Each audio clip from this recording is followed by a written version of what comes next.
In the unforgiving Wyoming Territory of 1887, human life was often cheaper than a good horse. When a heavily scarred, limping mountain man walked into a Cheyenne debtors' auction and spent his last ounce of hidden gold to buy a terrified widow and her 5 children, the town whispered he was either a madman or a monster. They thought they knew how this brutal frontier story would end, with the family worked to the bone in some frozen, God-forsaken canyon. But the real reason Nehemiah Boone bought the O'Connor family, and what he did the moment the cabin doors closed behind them, remains one of the most jaw-dropping, fiercely kept secrets of the Old West. The year was 1887, and Cheyenne was a festering sore of a town built on cattle, coal, and broken promises.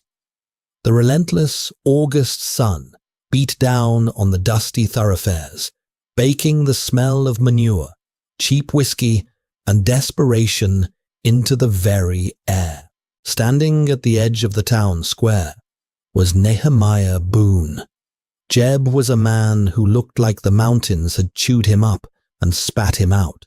Standing 6'4", his face and arms were crisscrossed with the pale, jagged memories of a grizzly bear attack from 2 winters past. The encounter had left him with a severe limp in his left leg and a deep, agonizing ache that woke him every time the barometric pressure dropped. He was a struggling man. The fur trade had dried up, replaced by wealthy eastern syndicates, and the brutal winter of '86 had frozen half the game in the Wind River Range. Jeb had come to Cheyenne with a meager bundle of beaver and fox pelts, hoping to trade for enough flour, coffee, and salt to survive the coming freeze. As he limped past the assayer's office, a commotion in the center of the square caught his attention. A crowd of roughnecks, miners, and sharp-suited businessmen were gathered around a makeshift wooden stage. Jeb wasn't a man for crowds, but a sharp, piercing cry cut through the din of the town. The cry of an infant. He pushed his way through the sweaty onlookers. On the raised platform stood a sight that made his stomach turn. The Territorial Debtors Act of 1885 had created a legal loophole that amounted to nothing less than indentured servitude. When a family could not pay their debts, their labor could be auctioned off to the highest bidder for a period of up to 10 years. Standing on the block was Margaret O'Connor. She was a woman whose beauty had been weathered by profound grief and relentless sun. Her auburn hair pulled back tight, her dress patched but immaculately clean. She clutched a squalling infant, Maeve, to her chest. Clinging to her skirts were 4 other children. Liam, a fiercely protective 14-year-old boy whose fists were clenched white at his sides.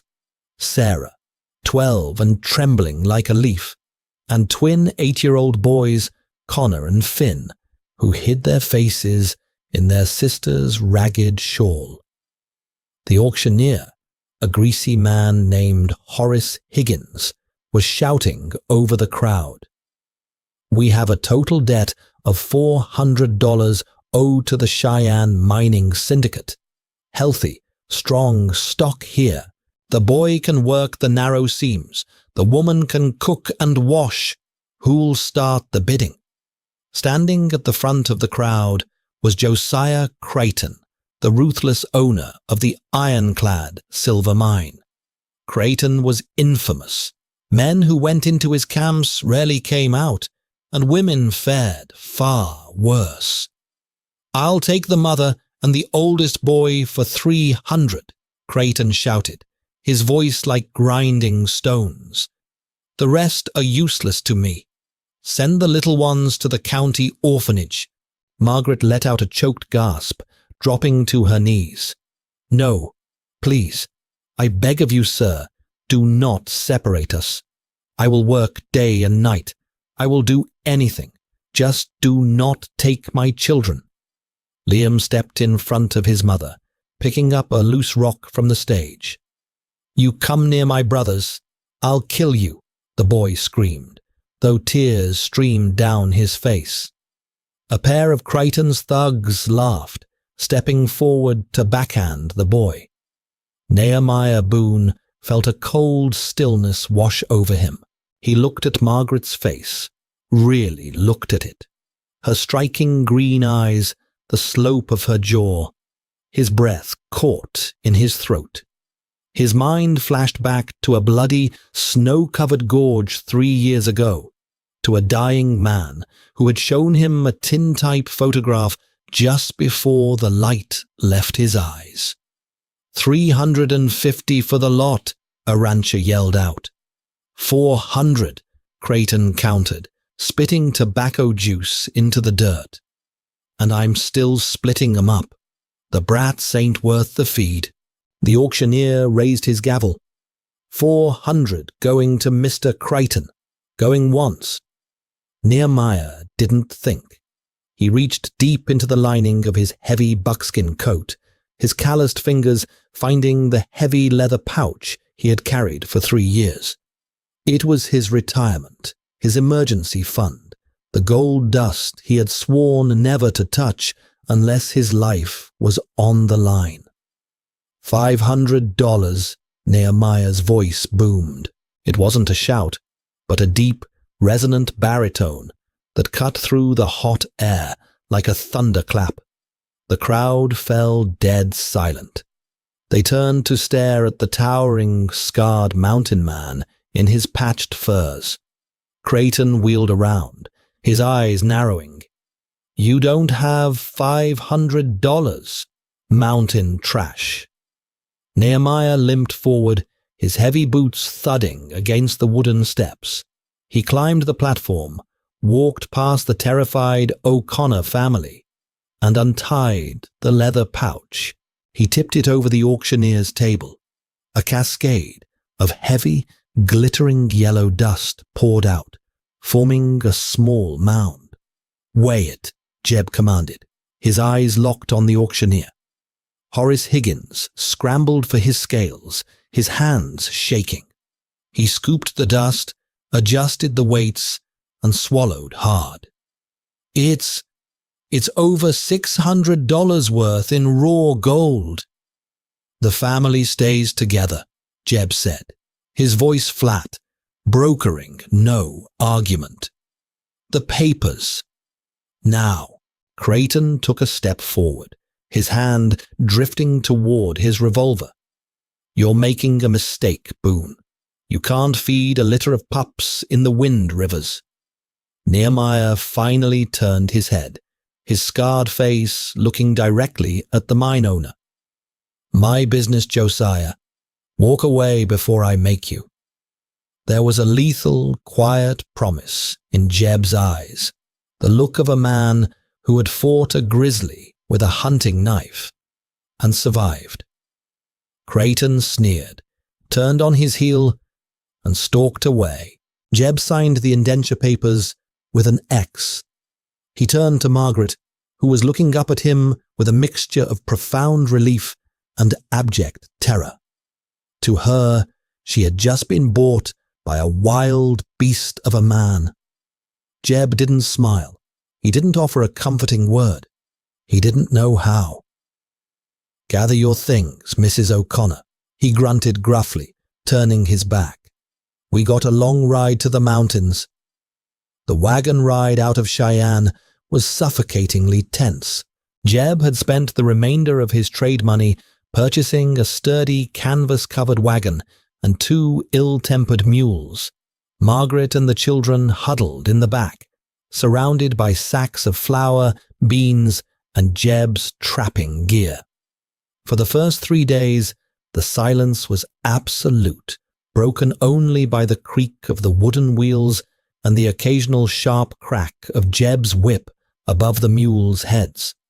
Margaret barely slept. She sat awake every night near the campfire, her hand tightly gripping a rusted paring knife hidden beneath her apron.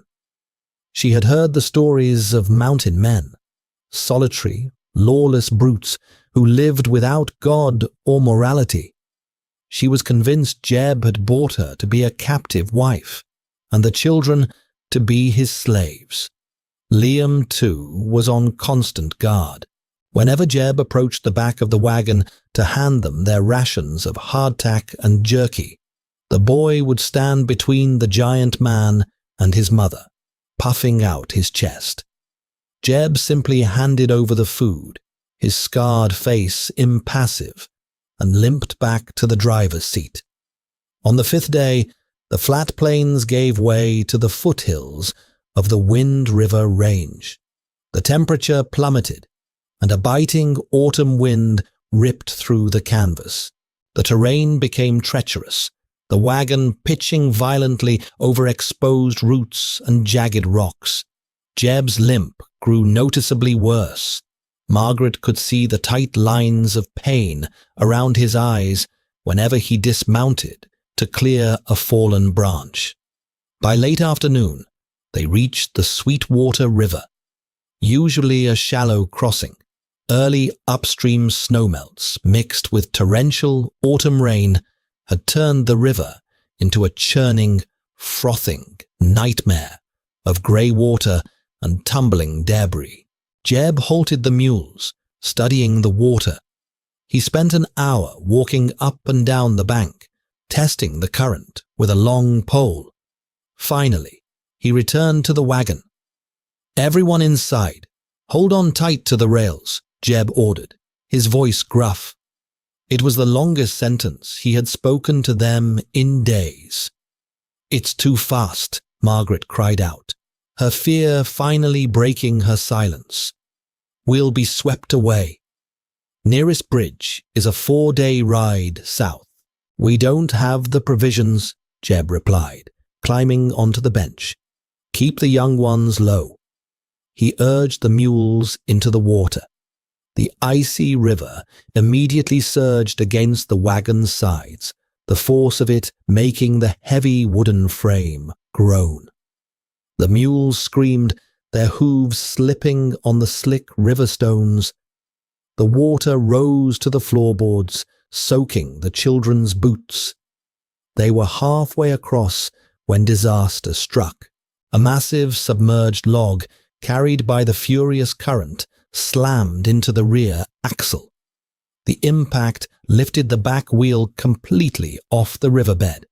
The wagon tilted violently to a 45-degree angle. Sacks of flour tumbled into the roaring river. Margaret screamed as she was thrown against the sideboards, desperately clutching baby Maeve. Liam grabbed Sarah, but little 8-year-old Finn, who had been peering over the tailgate, lost his grip. With a terrified shriek, the small boy tumbled over the edge and into the freezing rapids. "Finn!" Margaret shrieked, a sound of pure, unadulterated agony that tore through the howling wind. The boy's head bobbed up once, his arms flailing, before the current dragged him under. Before Margaret could even move, Nehemiah Boone moved with a speed that defied his massive size and crippled leg. He threw the reins to Liam, roaring, "Hold them steady." Without hesitation, Jeb dove headfirst from the high driver's bench into the churning, freezing chaos of the river. The water was like liquid ice, shocking the air from his lungs. He opened his eyes under the murky water, fighting the devastating current that threatened to slam him against the riverbed boulders. He spotted a flash of white cotton, Finn's shirt. Jeb kicked with all his might, ignoring the screaming agony in his bad leg. He reached out, his massive, calloused hand wrapping around the boy's collar, just as Finn was being sucked toward a dangerous undertow. Jeb yanked the boy to his chest, kicking off the river bottom, and broke the surface, gasping for air. He fought the current, swimming with one arm while shielding the boy's face from the waves with his massive chest. Inch by inch, he battled his way back to the wagon, finally grabbing the iron rail of the tailgate. He hoisted the coughing, sputtering boy over the edge, dropping him safely into Margaret's frantic arms. Jeb didn't climb in. Instead, he waded forward, the water up to his chest, grabbed the harnesses of the panicked mules, and physically dragged the animals and the wagon through the last 30 yards of the treacherous crossing. When they finally hit the opposite bank, Jeb collapsed onto the muddy shore, coughing up river water, his chest heaving.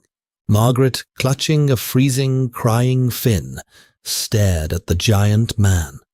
She watched as he slowly, agonizingly pushed himself up, water pouring off his buckskins, his breath coming in ragged gasps.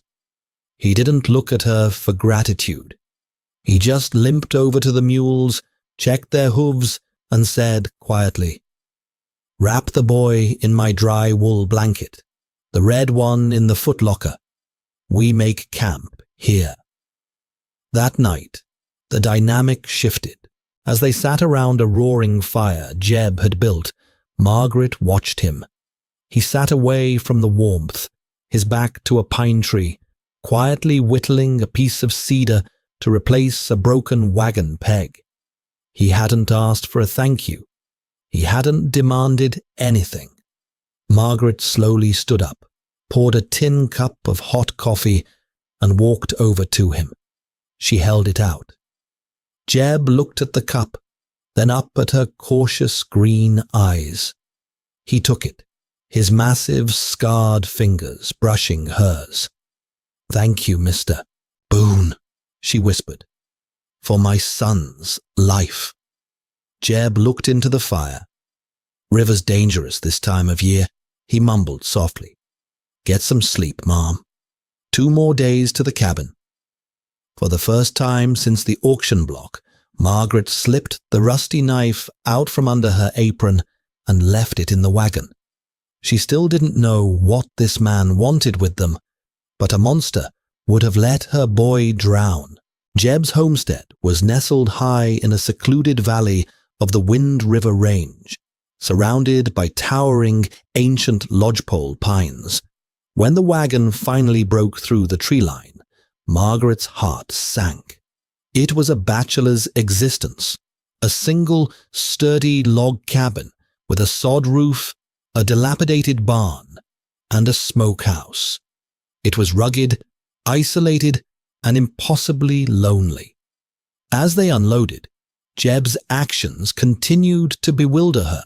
Instead of moving them into the barn or a lean-to, he carried his own bedroll, his rifle, and a single lantern out to the drafty barn.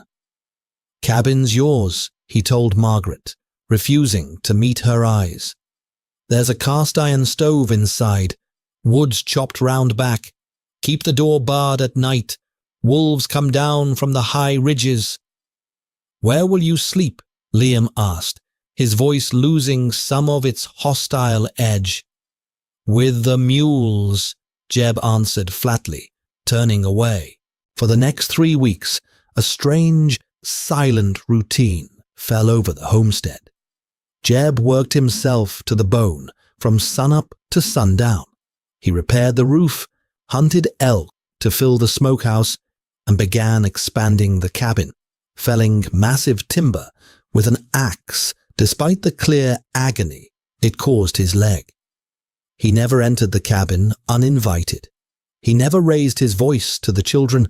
In fact, he left small things for them: a carved wooden horse on the porch for the twins, a handful of late-season huckleberries for Sarah.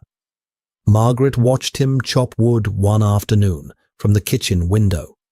His shirt was off, revealing a back marred by horrific, raised purple scars from the grizzly claws. Yet, when he saw little Maeve toddle out onto the porch, this terrifying man stopped his axe mid-swing, gently picked up the baby, and handed her back to Margaret. with a softness that defied reason. The mystery of Nehemiah Boone was driving Margaret to distraction. Why spend a fortune to buy them, only to treat them like respected guests while he slept in the dirt? The answer came violently, riding on the back of an early, catastrophic winter storm. It was mid-October, but in the high country, the weather was a fickle, deadly mistress. It started as a drop in pressure so severe it made Margaret's ears pop. By noon, the sky turned a bruised, unnatural purple. By 2 o'clock, the wind was screaming through the valley, bringing with it a blinding, horizontal wall of snow. A whiteout. Jeb had been out near the high ridge, tracking a mountain lion that had been stalking the mules. Margaret stood by the window, anxiety gnawing at her stomach as the snow drifted higher against the glass. By nightfall, the temperature in the cabin had plummeted, and Jeb still had not returned. "He's a mountain man, Ma," Liam said, though he paced the floor nervously. "He knows how to survive." But Margaret remembered the heavy limp, the way Jeb dragged his leg when he was tired. At midnight, a dull, rhythmic thudding came from the side of the cabin. Not a knock at the door, but a desperate pounding against the logs near the baseboards. Margaret grabbed her shawl. "Liam, the lantern, now!" They unbarred the heavy oak door.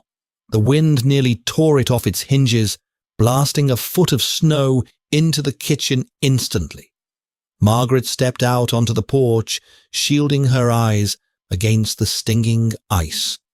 There, dragging himself through the 3-foot snowdrift, was Nehemiah. His right arm was hanging at a sickening, unnatural angle, dislocated or broken. He was covered in the frost, his lips blue, his eyes rolled back in a haze of delirium. He had been caught in a deadfall, crushed beneath a falling pine branch in the storm, and had crawled over 2 miles on his belly through the blizzard to get back. "Jeb!" Margaret screamed, dropping to her knees in the snow. It took all the strength Margaret and Liam possessed to drag the massive, unconscious man over the threshold. They managed to hoist him onto the rug in front of the roaring cast-iron stove. Jeb was burning with a paradoxical fever, shivering violently, his breathing shallow and rattling. "Get blankets! Heat water!" Margaret barked to the children, her maternal instincts fully taking over. She knelt beside him, her hands trembling as she began to peel away his frozen layers. His buckskin coat was practically sheets of ice. As she unbuttoned his heavy flannel undershirt to check his ribs for fractures, her knuckles brushed against something cold and metallic resting against his chest. It was on a leather cord, a tarnished silver locket. Margaret's breath completely left her lungs. Time seemed to stop.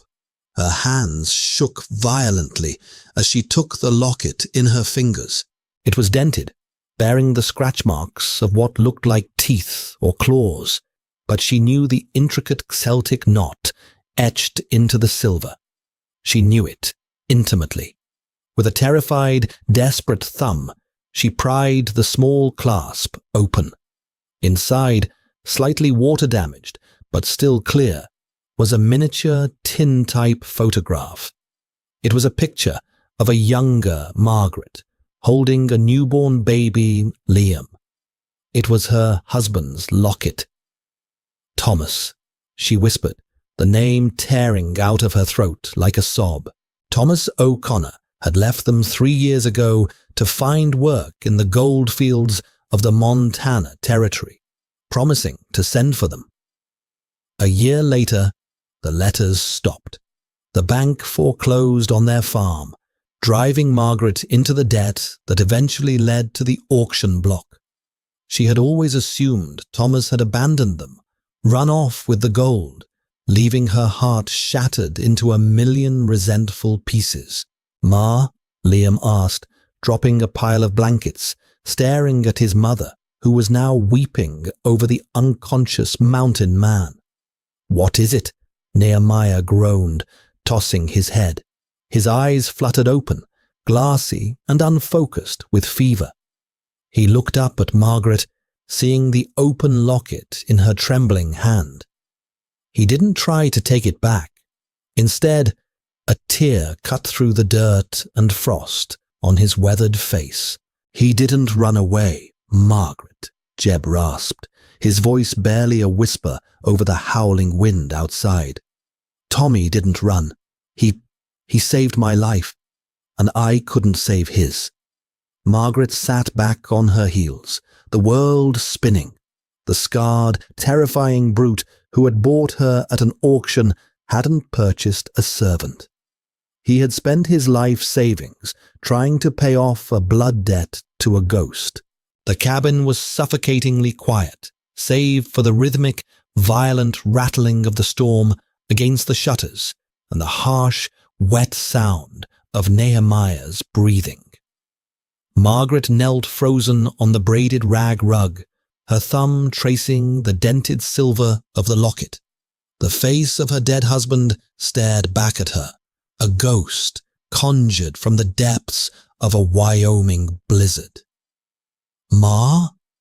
Liam's voice cracked, pulling her back from the abyss.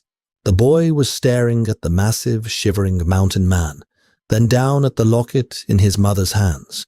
He recognized it instantly. "Is that Pa's?" "It is," Margaret breathed, her voice trembling. She looked down at Nehemiah. His face was pale beneath the grime, sweat beading on his forehead despite the freezing draft. The anger and terror that had defined her existence for months evaporated, replaced by a desperate, maternal urgency. Whatever had happened in the mountains, this man held the last memories of her husband, and she would not let him die before he gave them to her. "Liam, fetch the whiskey from his footlocker." "Sarah, keep boiling the snowmelt," Margaret commanded, the frontier woman she had been forced to become taking full control. She leaned over Jeb's massive frame. His right shoulder was grotesquely swollen, the bone pressing unnaturally against the skin. Dislocated, if she didn't set it now, the swelling would make it impossible, and he would lose the use of his arm forever. "Liam," she said, her voice steady but tight, "I need you to hold his torso down. Put all your weight on him. This is going to be terrible, but it must be done." She poured a liberal splash of the raw rye whiskey over the joint, then gripped his thick forearm.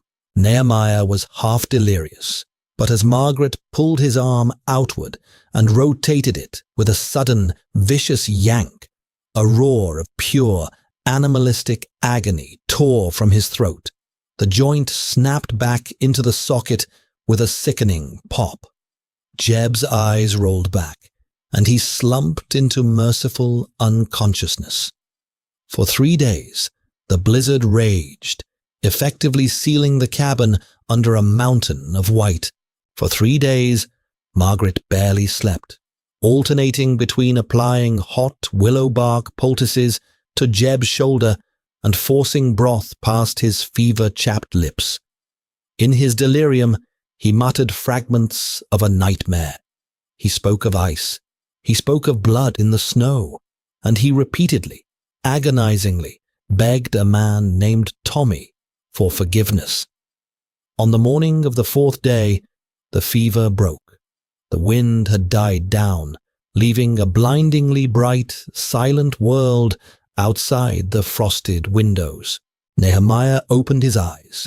He tried to sit up, wincing as the fire in his shoulder flared, but a gentle hand pushed him back down. Margaret was sitting in a wooden rocker beside him. In her lap lay the silver locket. "Tell me," she said quietly. It wasn't a request. Nehemiah looked away, staring at the embers in the stove.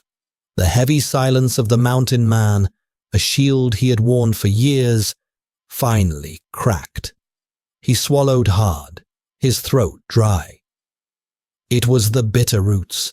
3 winters back, Jeb began, his voice a low, gravelly rasp. Your Thomas. He was panning the narrow creeks up near Lolo Pass.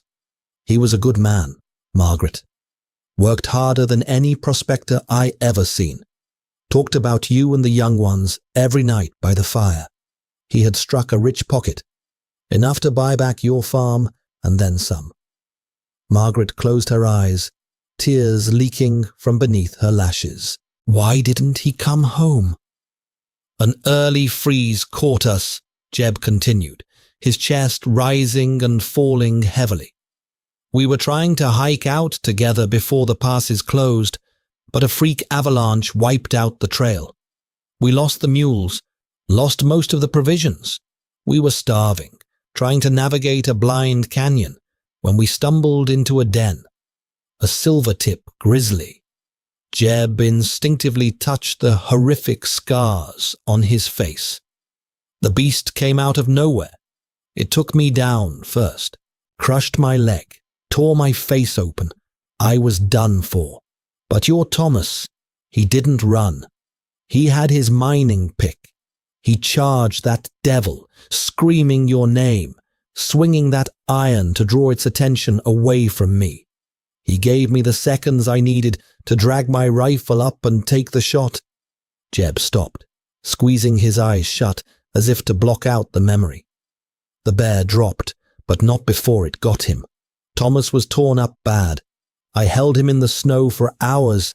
Before he passed, he pushed his gold pouch and that locket into my hands, made me swear an oath on the Almighty, swear that I'd find his Margaret, swear I'd make sure she and the children never went hungry.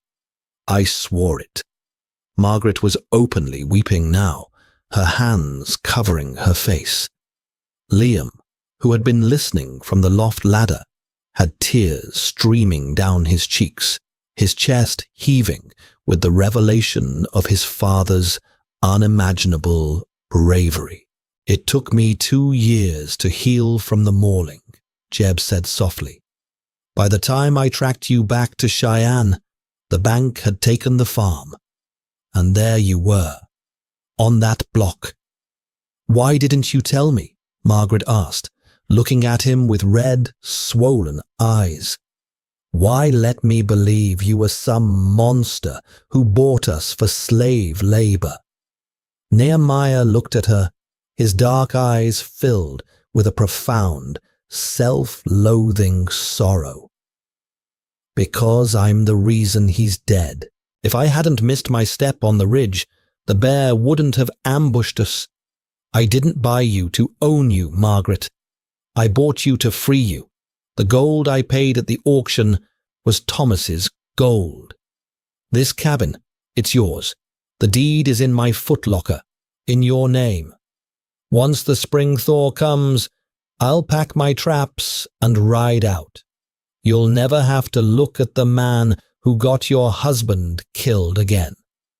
Margaret stared at the giant, broken man on her floor. He had spent years in agony, trekked across frozen territories, and given up his life savings just to fulfill a dying promise, carrying the weight of a guilt that wasn't his to bear. She stood up, walked over to him, and gently rested her hand on his uninjured shoulder. Thomas didn't die because of you, Nehemiah, she whispered fiercely. He died saving a friend. And that friend just saved my son from drowning, and my family from ruin. The brutal Wyoming winter eventually surrendered to a brilliant emerald spring. The snowmelt rushed through the valley, and wild columbine bloomed in the high meadows. The dynamic at the homestead had entirely shifted. They were no longer captives and captor. They were a unit. Jeb's shoulder healed, though it left him with a stiff gait to match his bad leg. Liam became his shadow, learning to track elk, tan hides, and handle a lever-action Winchester. Jeb was endlessly patient with the boy, teaching him the quiet wisdom of the mountains.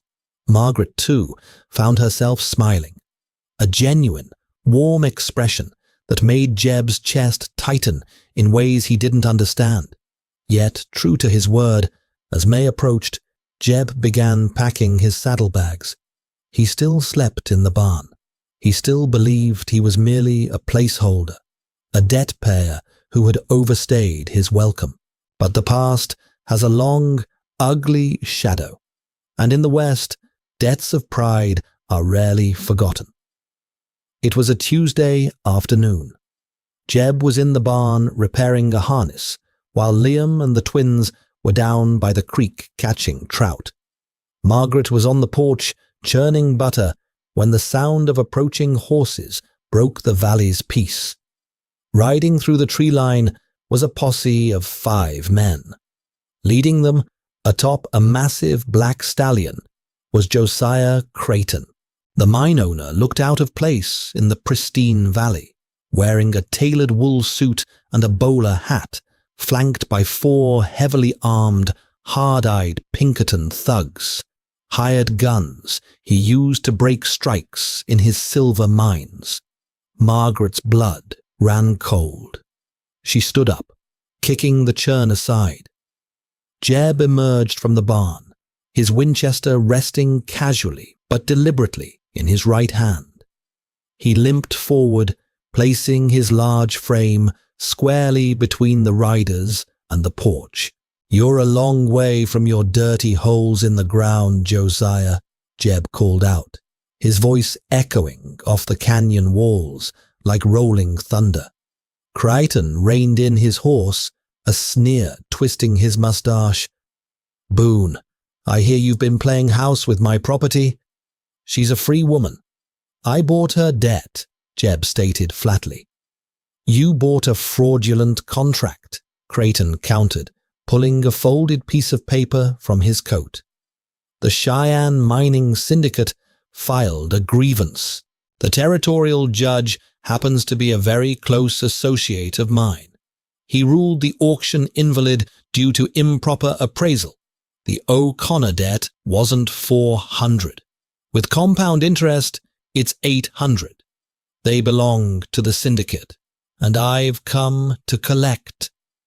One of the thugs, a scarred man named Deacon, unholstered his revolver and rested it on his saddle horn. "Hand over the woman and the brats, mountain man, or we leave you bleeding in the dirt and take 'em anyway." Nehemiah didn't flinch. He didn't raise his voice. He just cocked the hammer of the Winchester. The metallic clack-clack was deafening in the sudden silence. "This valley is a box canyon, Josiah," Jeb said, his eyes scanning the ridgeline. "There's one way in, one way out. You think I spent the whole winter just chopping firewood?" Creighton frowned, glancing nervously at the dense tree line. "Liam!" Jeb suddenly roared. From the rocky outcrop 100 yards above the creek, Liam stood up. In his hands, he held Jeb's heavy buffalo rifle, a massive Sharps .50 caliber that could punch through a pine tree at 1,000 yards. The barrel was aimed directly at Creighton's chest. "You got 5 men," Jeb said, his voice cold as river ice. "The boy up there can take 2 of you before you even see the smoke. I can drop the other 3 before you clear leather. But I ain't an unreasonable man. You turn those horses around, tear up that forged piece of paper, and you ride back to Cheyenne. Or I fertilize my cornfield with you. Choose." Deacon scoffed. "He's bluffing. The kid's shaking." Deacon twitched, his finger tightening on his trigger. Jeb was faster. He didn't aim. He simply fired from the hip. The Winchester roared, and Deacon's revolver exploded into a